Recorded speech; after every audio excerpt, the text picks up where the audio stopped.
nhớ rồng rồi trồng nhẹ gì cái đến đây trả thế trồng phong dư chúa tủ đó là bây giờ bỏ lại ba nhau mong thường xí lên luôn lúc nào cũng không ấyเขาสื่อจังจังเป็นสายต่อแต่เป็นตัวนี้เราได้เช่นเป็นการเราต่อชี้จุดอีกช่วงเราช่วงนั้นเลยก็บอกแต่เป็นมงจะละล้วนเย่รู้ๆเลยนู่นเราลูกก็หัวอีปัวแล้วก็ต่อจับอีลูอีเวนต์เราแล้วก็ต่อเจอจงตูนแต่ไปจอมงจอลาจะหลวดตัวชิกงเราแล้วรู้ชี้ยีแล้วสาเดียตอนได้เราสุดเลยตัวต่อชี้ยีเอกไปจอลาหลวดเราเนี่ยเย่เสียรู้ๆเทียไปจอหลวดตอนได้เราแต่แบบรุ่นนี้ย้อนลงเลยอยู่ที่ตรงระยะตลอดเลยเห็นแล้วคนที่ชอบเราก็จะเป็นไม่ใช่auto chat ตัว路边那别贴的比较贴是就是那种弄的。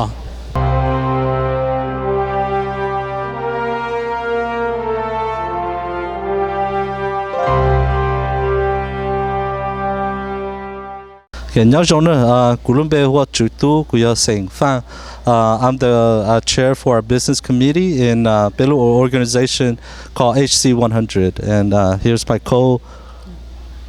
Okay, Luam bây giờ mo cha của gia tu co-chair the business committee cho the Belu công hội Hmong committee 100.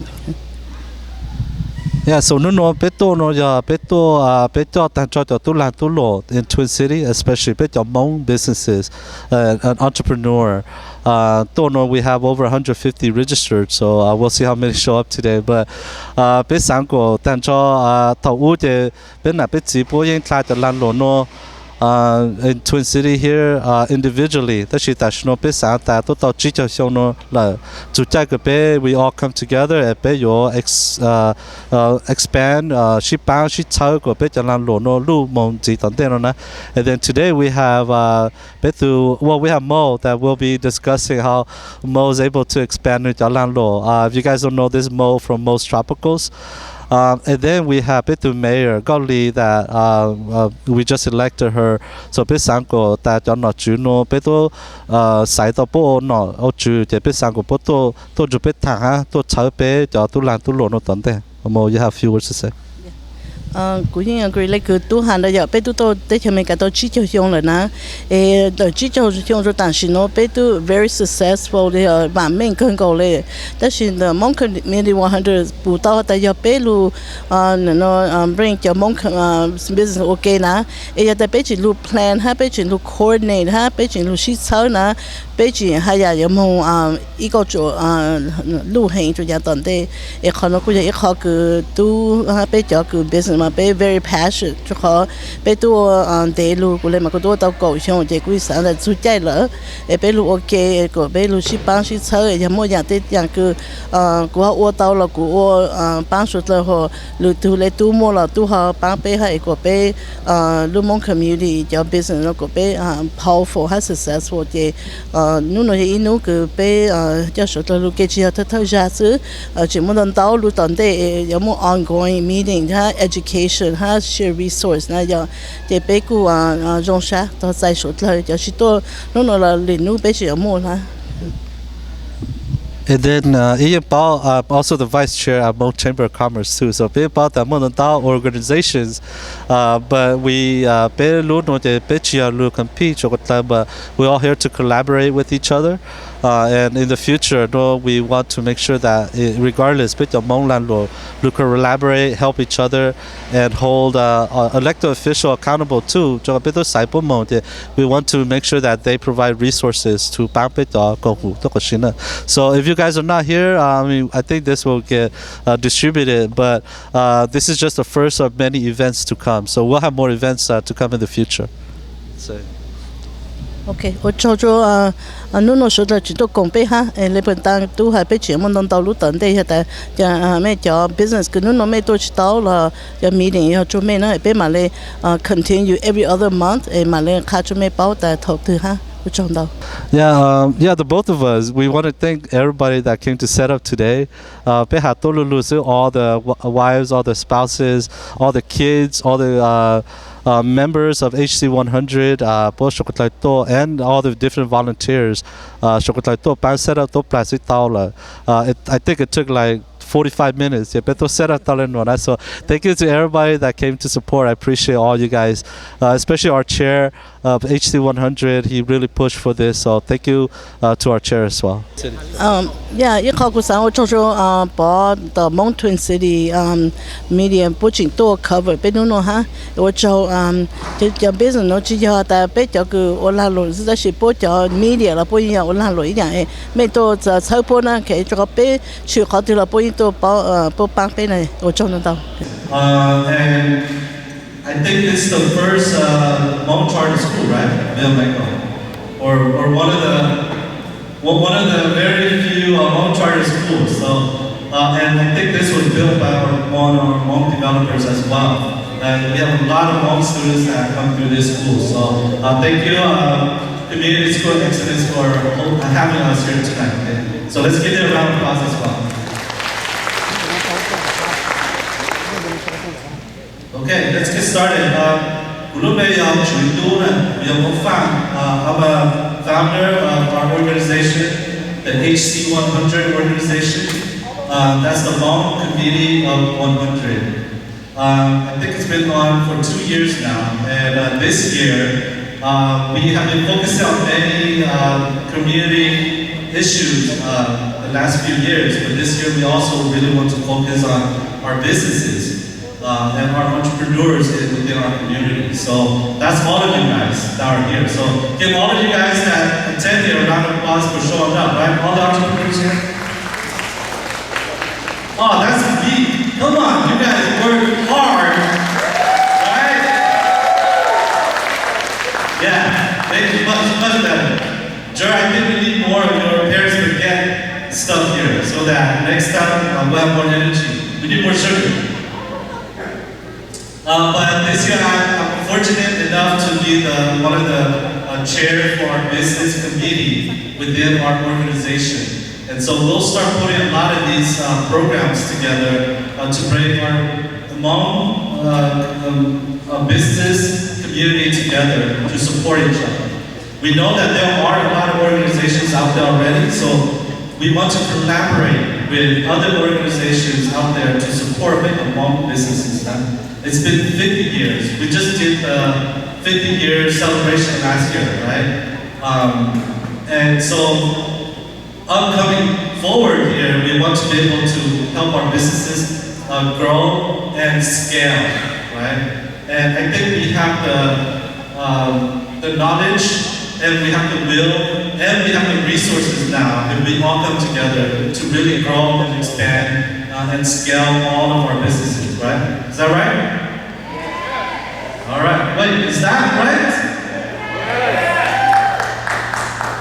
Thank you, Dr. Chi. Yeah, because we have urgent care now, right? So urgent care, Dr. Chi, we'll talk more about that. But congratulations to you guys over there. I will have my co-host come up here in a little bit to discuss with us too. But she'll say a few words once she is up here. But before that, I want to have the chair of our organization to come share a few words about what our organization is. Okay? Our HC100, Hmong Community 100. Our chair, I got to know him about probably 5 years now at Pashing's house. I think Pashing told the go or something. I was living across the street at that time. And you know, I got to know him. He's very reserved and quiet in the background, but I could see that he's also always very observant, seeing, you know, what everybody else is doing. And then after talking to him, you know, I knew that, or after talking to him, I found out he was an engineer. Civic education, community engagement, and political participation. First and foremost, I'd like to recognize two of my members, Ntawm and Hmoov. Where are you?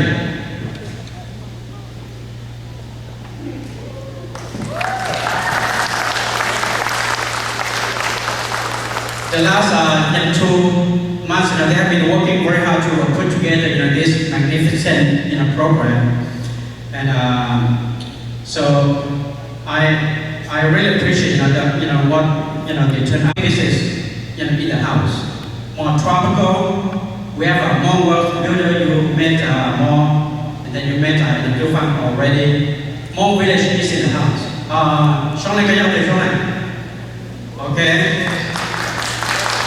We also have Stephen and Oshon Pan Asian Center. We have Thawj Zaug Ntawm from Unison is here in the house. Thawj Zaug Ntawm. Outside. Okay, we also have Thawj Zaug from Long Gang. Thawj, where are you?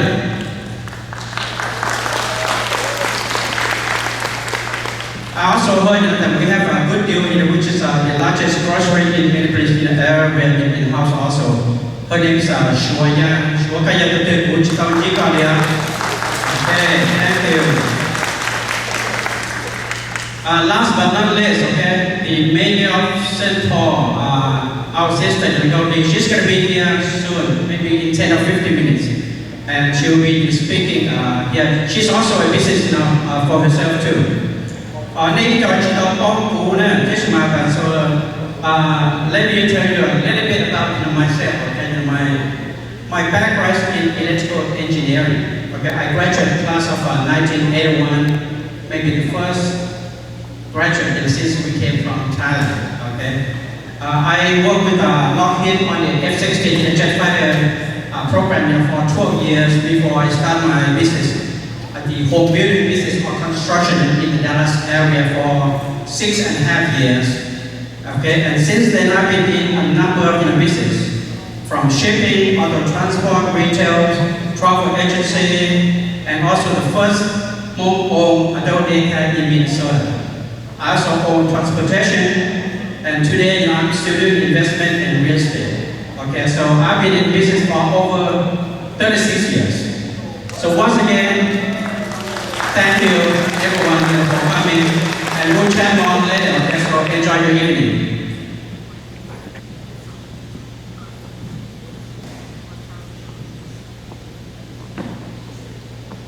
Thank you, Wayne. Everybody give a round of applause again. Thank you for your leadership.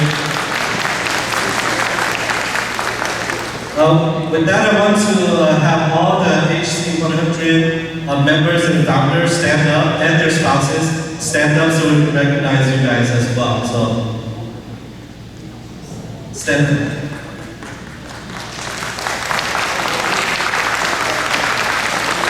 All the founders and members, stand up.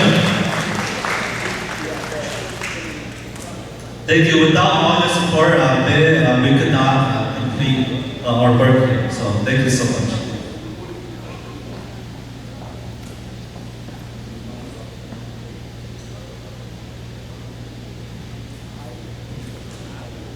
I forgot to charge my phone on the other side.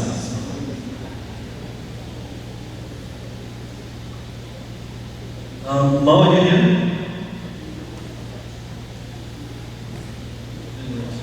It's okay, Mo. You can start and we'll have Melody come up.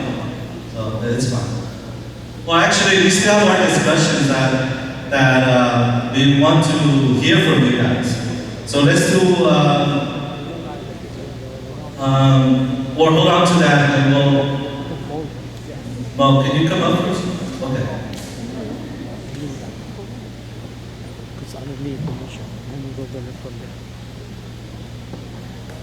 I think what we want to do is maybe let's hear a few discussions that you guys have been discussing. And then we could kind of get started here, okay? But before that, Mo, you're just going to say a few words, so you can turn the mic on. I want to give a round of applause to my co-chair for our business committee, Mo Chang.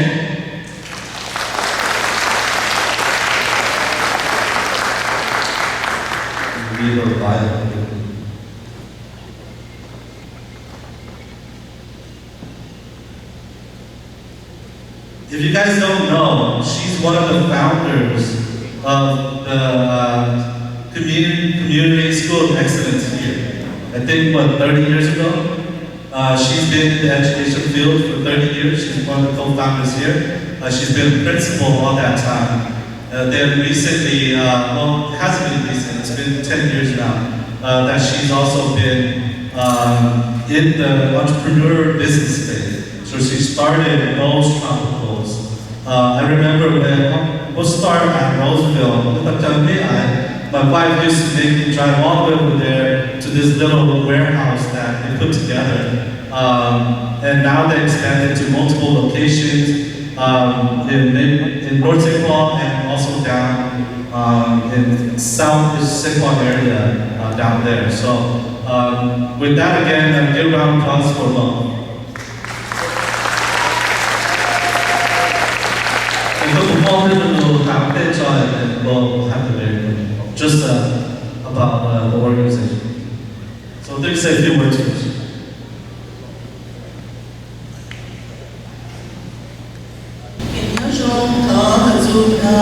Bây giờ business, bây giờ thuê cho, bây giờ là gì? Đi chọn được mấy đôi join mấy đôi very honored to be here and to host and co-host the event of y'all. I'm very thankful to be a part of the Hmong community 100 to really reach out to the community and support the community. Also, we don't know the community country, which is to share a little bit about the business. Maybe for the new publishing, I want to share with you that the reason they don't want to get business food or cũng là một sự cố này ạ. Có tu mua fruit mình smart trong công ty trong cái bây giờ là bây giờ tôi đi publish mà with the blockchain trong đây is mostly at the India farmers market. So back in 2016, the brothers and sisters got together and they thought, oh, how can they expand? They're not easy for business to go to the next level. When I was young, we held the first group of Hmong farmers in Minnesota. They told them, Hmong, they only a transition more months ago. So we are the first Hmong family in Minnesota almost months ago. So those of you who know us, if you come to India or event, you're going to get a lot of food. It's just like how we prepare. So I'm very honored to be here to share a little bit with you about Bitcoin business, a little bit about how we got to where we are. But we have to admit that we come a long way from being at the farmer's market to a storefront to a wholesale right now. It's not easy to grow. I just made all the base Bitcoin business. They sell all our trucks now. And they will be in truck into the roof they bring food into a truck and also Facebook. They don't need to put line on. I remember the videos maybe put they're like all the way to Rice Street. That's how much people like tropical food. So I'm happy to be here to share a little bit. I think you find is going to be asking a series of questions about my business, and I'm happy to share anything that I can share with you, and that's the purpose of Bitcoin meeting, And Bitcoin initiative is for us business, whether big, beginning, middle, or real middle, this is what I'm higher. How can we share and support one another? If we come together, they collaborate, I bet you we're going to be even more successful. But that being Bitcoin group, we had such a powerful conversation, and so I look forward to be here up here to share what I'm involved. We have been able to it's my pleasure to share anything that I can with you, because make the whole grocery, I can share anything that I know with you, because the more that they share, the more that we're going to be very successful. So again, thank you so much for being here today, and thank you for giving me the opportunity to be here to share a little bit about my business. Thank you. So I don't know if you want to use the podium to do that, but we're going to have her open with a statement, and then after that we'll have discussions.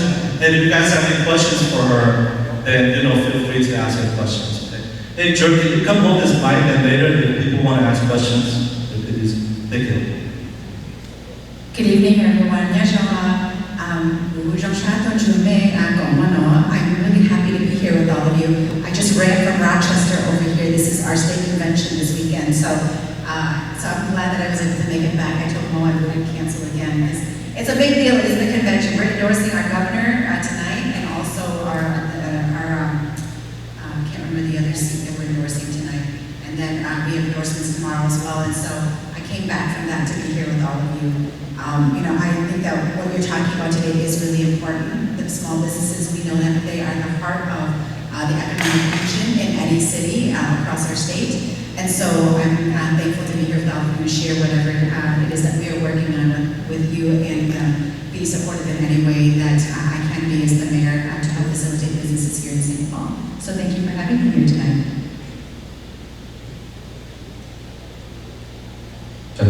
Thank you for coming. I know, Gabi, you were just in DC, right? I was just in DC, yeah. I'm heading off to Boston tomorrow because Minnesotans, we won the award for what we did during the Operation Metro Surge and protecting each other. And so tomorrow is the Kennedy Award for Peace. And so I was invited to go and meet with them.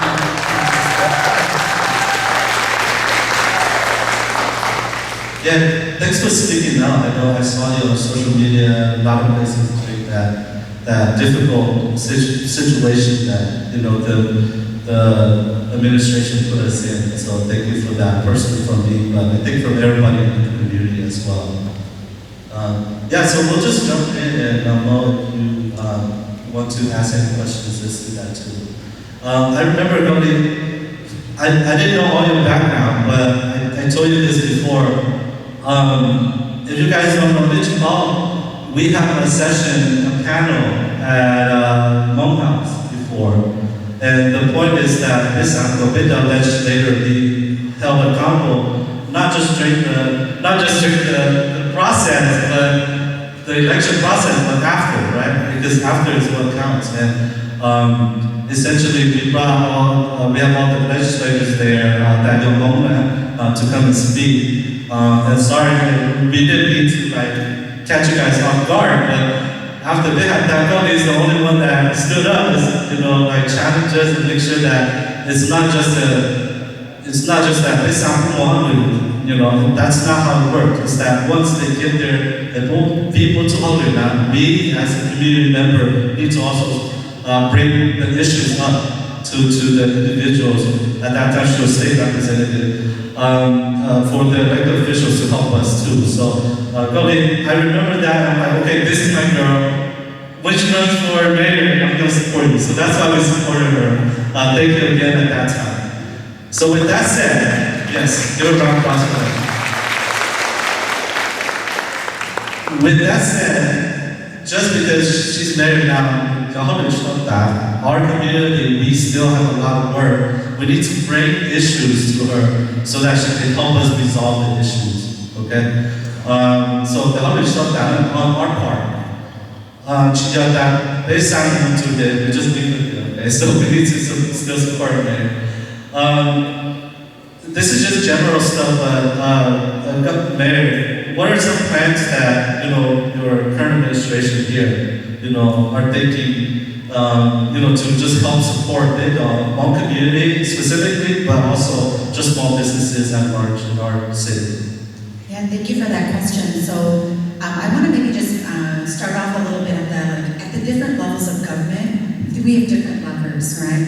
So I still helped at the state legislature. When I was a state representative, I was actually the chair of commerce. So every committee has what we consider the chair oversees all of that work within the state of Minnesota. So I was the chair of commerce. That meant that I oversaw all of the commerce across our state of Minnesota. So everything around liquor, everything around businesses, everything around healthcare, some of the healthcare work that came through there. So I actually oversaw all of commerce for the state of Minnesota. In addition to that, prior to that, I was the chair of pension. So everyone's pension plan, if you are a public worker, if you work for the state, for the city, for the county, I oversaw all of the billions of dollars that were invested into the state pension plan. And so my background is very strongly tied into some of that work. And so sometimes people think that, the city, we have control over buckets of money that can help with businesses, but the truth is that the city actually has less to do with the money that gets invested into businesses and more to do with the operations and the logistics of businesses. And federal also has a play to that, because federal is what invests in new innovative ideas, right? New developments. And so at all different levels of government, we have different tools to help small businesses. So I say that because I want you all to know that I work very closely with the governor's office, office with our state legislators, with our congressional members, and at the city level in order to make sure that we have the resources we need in our city to do our work. So there was just mentioned because I was in Washington, D.C., and I was actually there advocating for funding from the federal government for some of our infrastructure projects, for support of some of our the initiatives that we have here in the city of St. Paul. And then I spent a lot of time at the state legislature this past year advocating for funding. So Operation Ventral Surge cost our city tens of millions of dollars, hundreds of millions of dollars actually, just in my city itself in St. Paul. So I was advocating at the legislature to try to get money to help small businesses. We were unfortunately not successful because partisan politics got in the way, and we weren't able to secure the $100 million that Representative Jay Shaw and Representative Frazier. It was their bill, and we were not able to secure the funding for that, so that was really disappointing. So businesses that are still struggling and businesses that had to shut down because of Operation Ventral Surge and the loss of business, it's going to be really challenging for us to get any funding in order to help all of you. We will continue to fight for that next year. After George Floyd's murder and the civil unrest, it took us 6 years to get the Promise Act money out to people. So sometimes government is very slow, but know that when the people who you elect continue to fight so that you can get the funding that you need, unfortunately by then it was too late for some people, but know that we continue to fight that. I will continue to advocate for our small business for funding support for them.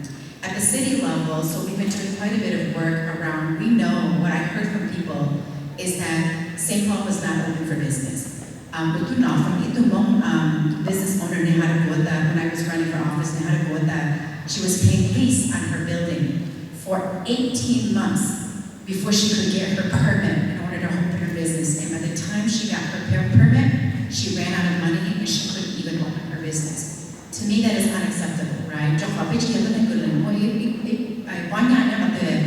That we have this infinite amount of time to be able to set up a business. I also heard from businesses who said, I was trying to get my permits and my licenses, and then the city would come in and assess, and then I thought I had everything in order, and then they would say to me, well, now you have to put in an elevator, or now you have to put in this and that. So then they would take multiple times of inspections before somebody would get their permits.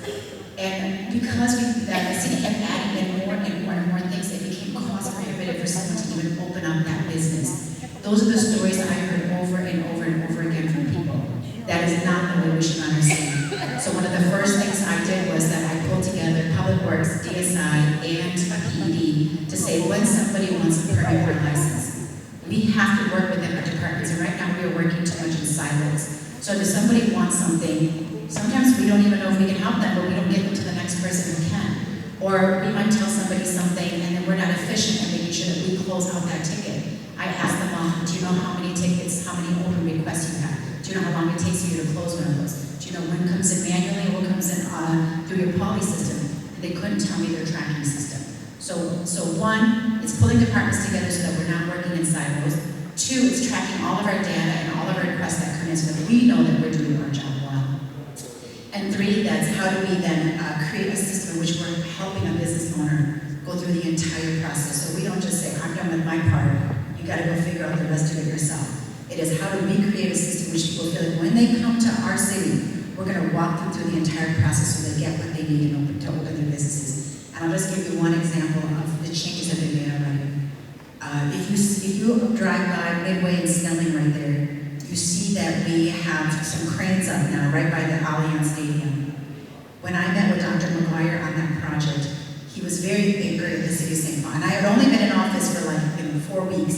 And rightfully so, he had every right to be angry. He was waiting for a permit in order for him to start construction on his building. He waited 18 months and could not get the permit. And my team came in and I said, we will get you the permit. And we worked with all of the departments, with all of the partners who we needed to get permission from in order to get that permit process. And within 6 weeks, he got the permit that he needed in order to start construction on that building. And if you go there now, you see cranes, and you see buildings, one building that has all of the metal framing up, and another building that they started on. That is my commitment to our businesses, is that when you come to us, if you tell me you have a problem, we're going to work with you in solving that problem and get you what it is that you need. It's going to be slow, it's going to be hard until I have everything operationalized, but know that I take every request that comes to me very, very seriously.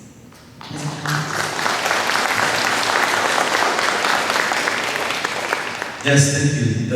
I'm in the construction or real estate space, and some of my friends are here.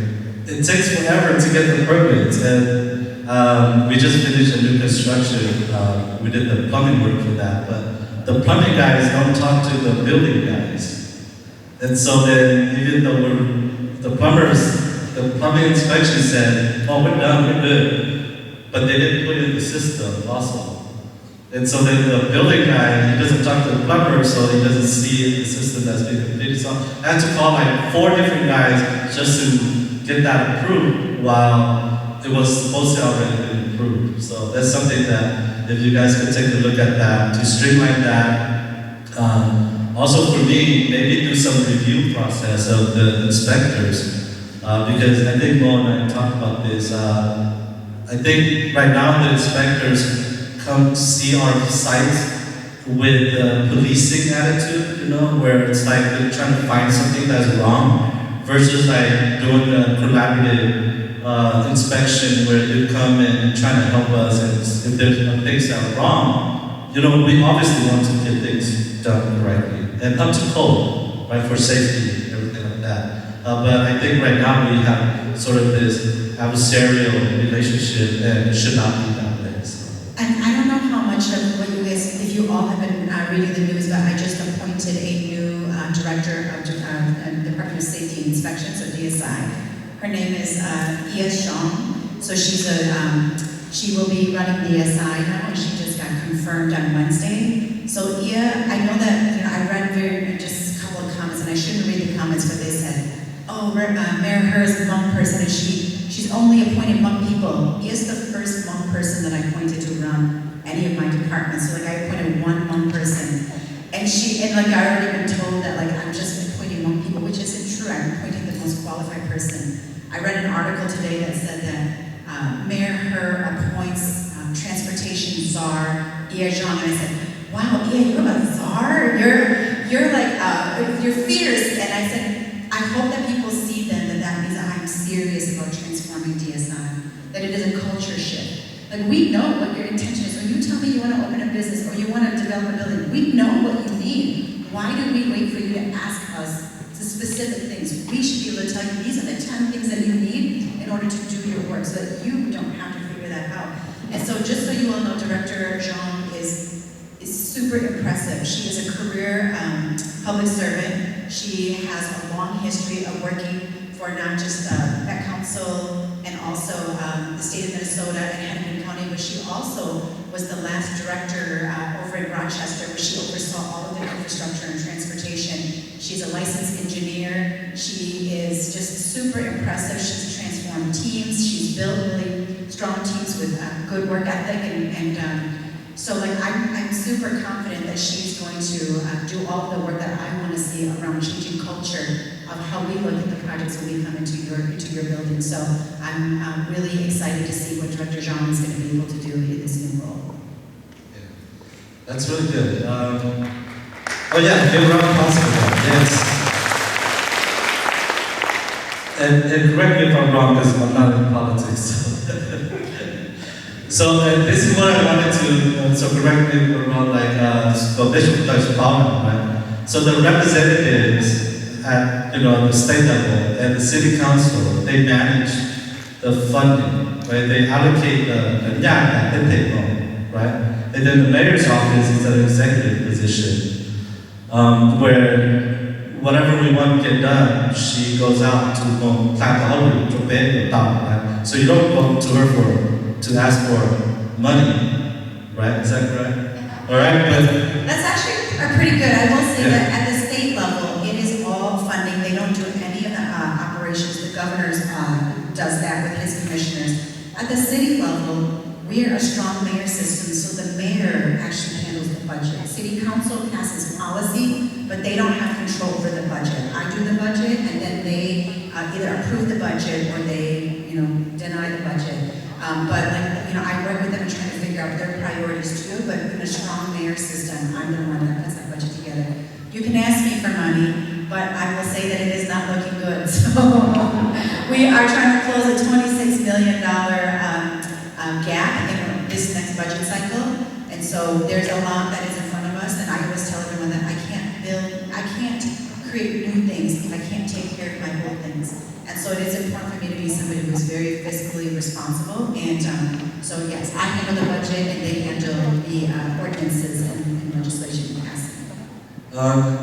And then, thank you for clarifying that. And then the other part that you handle, because you're an executive position, is the whole that needs to get done. Right? So that's whether it's transportation, housing, or permit here, in different sectors. So earlier, we could divide into different sectors, right? So I hope that one of you guys could, look at available positions that the mayor could potentially appoint you guys. Obviously, we want qualified individual. I'm going to start looking at housing to see if I could take on a board position or something over there, just so that we know what's going on in our community. So it's up to us too. It's not just the mayor, but mayor to help that, show them that, hey, I want to, if we want to change this permit thing, we need to go be part of that. If we want to change housing, which, I want us to change housing policy to be more friendly for us small-time landlords, right? So I got to be part of that. And that's something that the mayor could help fill in some of those gaps, right? Can you explain a little bit about that? And we have a lot of boards and commission, everything from zoning to land use to housing to the airport to like the Port Authority. There's a lot of boards and commission. If you want to know how money gets allocated, get on the STAR board. We have cultural STAR boards. We have, and the STAR grants go to businesses, right? So like we have pools of money that is generated directly from taxes that go into this pool of STAR funding. If you want to be able to say like where money should be allocated, get onto that to the STAR board. And so there are many, many positions open on our website. We list all of our boards and commissions. Please get involved because it is so important. Your voice matters. Because when, like Nashina, we had such a hard time filling the STAR board because there were supposed to be 3 people from each ward. And like we couldn't get people who were committed enough to come. And I thought, they're giving out all of the STAR money. Why is that not a priority for people to be there? Because we give them for businesses, we give them for cultural purposes, we give them for celebration purposes. Like, you get to determine what happens with that money, and it's millions of dollars. So please look at those as well. You don't even have to have a job in the city to influence how the city does its operations. Yes. So thank you for clarifying that too. I'll explain what STAR is. Yes, a STAR is like, so it's generated from the half-cent sales tax that is paid to the city, and we put that portion of the money away. And I can't remember what the STAR stands for, but it's our cultural and there's a cultural STAR, and then there's the one that supports businesses as well. And so there's millions of dollars that go into those pools of fund, and then the groups that are on the STAR boards, they meet and they decide which projects to fund and where to put those money. So that's what STAR is. So I hope that you all think about being a part of that. We're always looking for good people who are committed to coming and understanding the city and the issues so that they know where to put some of these funds. Yeah, so does that make sense to everybody? We all have different responsibilities within our industry. This is my support company and be on these boards, then someone else will make those recommendations that maybe it doesn't understand what our actual business needs are, right? But if one of us get on there, bring our expertise and share what our actual community needs, okay? But just to clarify, it's called Neighborhood STAR. So there's a cultural and a business component to that. So it's called Neighborhood STAR, STAR. Sorry, I'm hogging on the mics. Do you have a question?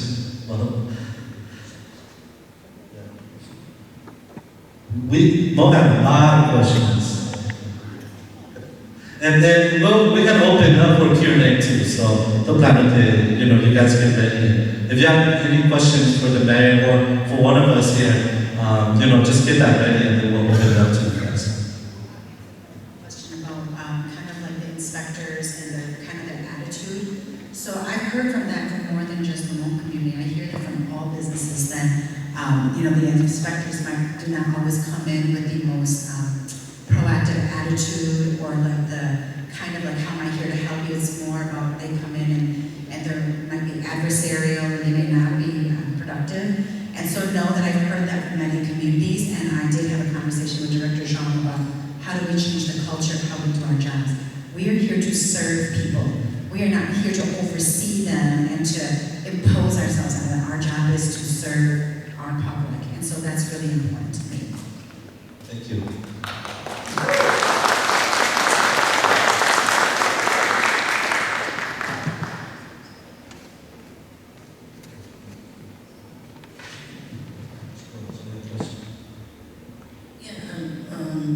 Mary, I wanted to ask you because the most tropical wholesale reside in the city of St. Paul, downtown St. Paul, as you all know. When we first started, I applied for a grant with NBC, with Women Venture, and also the city of St. Paul. They were giving me such a big run around about what I need to do, this and that, and this and that. It was so unbearable that I just decided to draw from the grant because first of all, the city of St. Paul should be helping me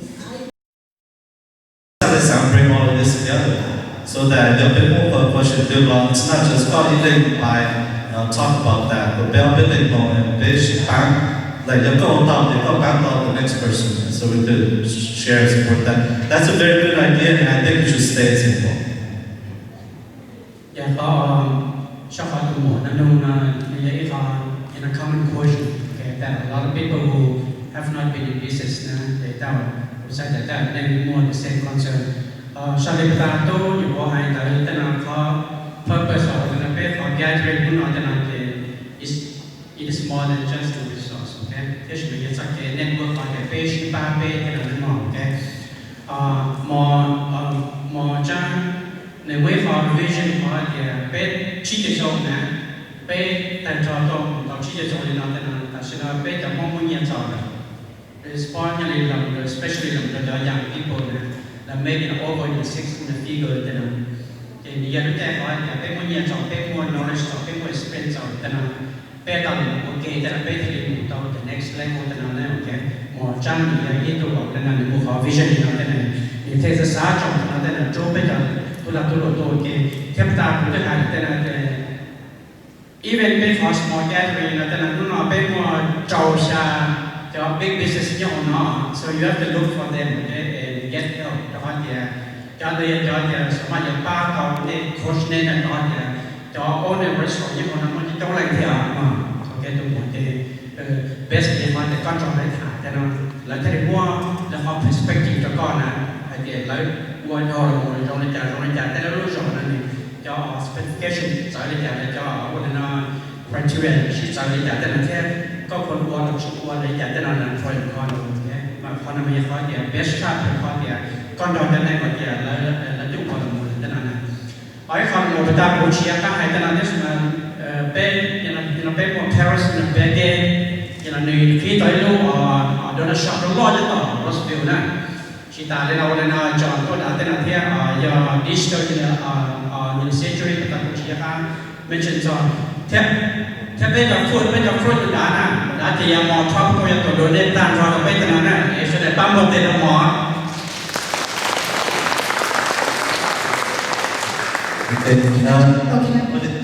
I answered the question. We do come with our resources. On our PED business resource website, they want to try form so that you can get started to start your business. Got submit a form there, or else go to Ntawm okay? Zaug do you want to write it down really quick?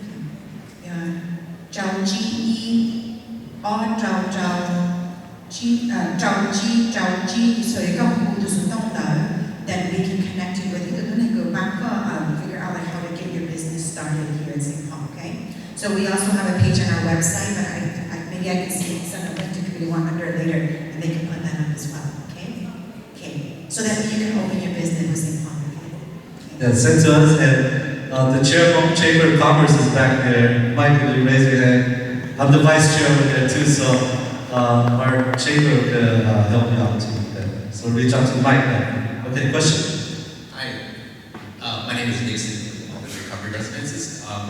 First thank you for coming by. I think it's just wonderful that you are open some time for us. So what question I have for you is, there's a lot of things going on right now with recovered residences and substance use disorders, and all the fraud that you've actually brought up. I'm just curious, are you in those circles? Are you having those conversations about legislation of the new reforms finance that's happening, as well as zoning laws that's kind of preventing us from like opening more recovery residences for people struggling with substance use disorders? So I was wondering if you have some thoughts or insight or help with like changing some of that legislation.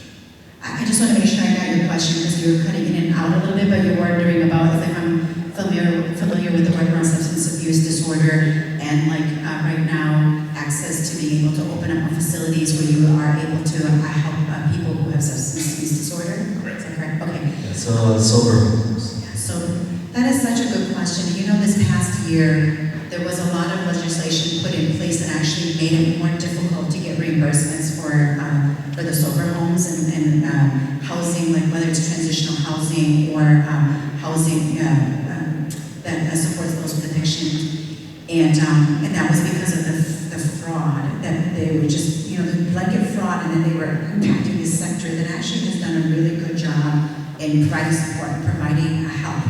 And so it is a challenge right now. We do need more of them. So I'm actually working, so my Office of Neighborhood Safety and that group works a lot on the unsheltered and the addiction, the issues of addiction, because there's an intersection between addiction and law enforcement and economics and all of the ways in which these all fit together, and homelessness, right?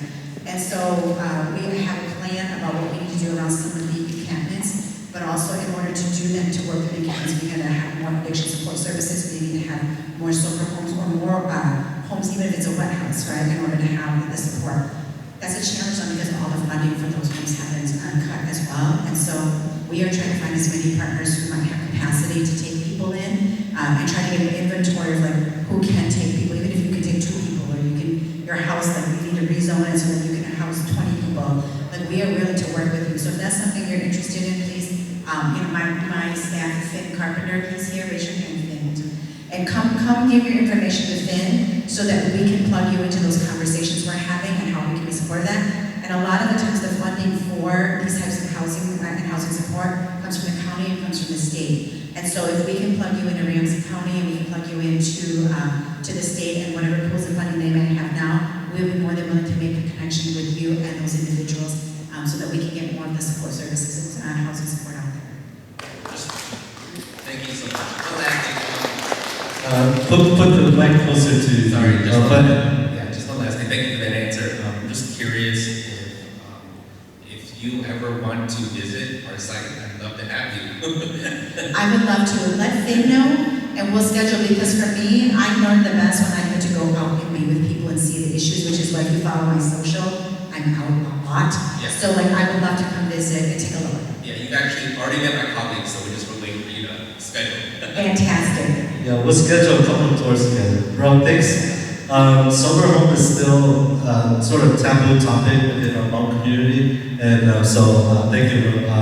Ntawm is very important to the community. 我做了重点子，个那家庭总朋友错多，那到山蒙城市的路，好少时我们考不着，给罗人都好生命是大了，做决定到了，个今天头个病呢就直接碰见有错多，转机做给那看要用。